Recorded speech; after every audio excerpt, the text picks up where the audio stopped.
Teachers, it's a week before spring break where I'm at, which means behaviors are about to pop off.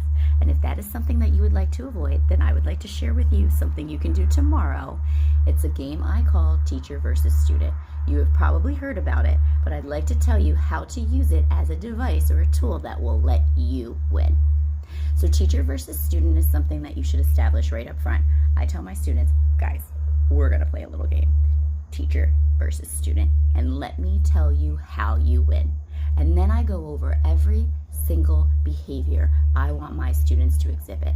If I do not want them moving around, I say that. If I don't want them shouting out, I say that. And I always give them an alternative behavior. So I don't want you shouting, but I do want to see you raise your hand. Student point. I want to make sure that you're listening to your partners, so I don't want to hear you shout out, but I do want to see when you agree or when you disagree.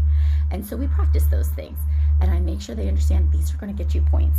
Now, the biggest for me, because I'm very big on growth mindset, students who understand that growing is a process are more successful, so I always give extra points when we erase a mistake and we try again.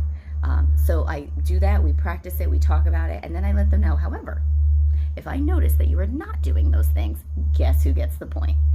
You. Yup, me. And what's beautiful about this game is it lines up, as long as you play it right, you can't win this first round or there will be no buy-in. If you have 20 points and they have 2, they do not care about this game anymore. They must win. They must win. Okay, but you can use it to reinforce positive behaviors and consequence negative behaviors at the same time to help train them. So when they do something that you want to see, you say it out loud. I am seeing everyone sit quietly right now. I'm so impressed with all of you. Student point. I hear 4 people talking and we can't do that now. Teacher point. You just stopped talking. You self-corrected. That's powerful. Teacher point. Now, I have teachers who say to me, that's a lot. It is a lot, but it's less than you having to say all day long, nonstop, stop that, sit down, don't do that, line up. Didn't I just tell you what to do? Because here's the deal.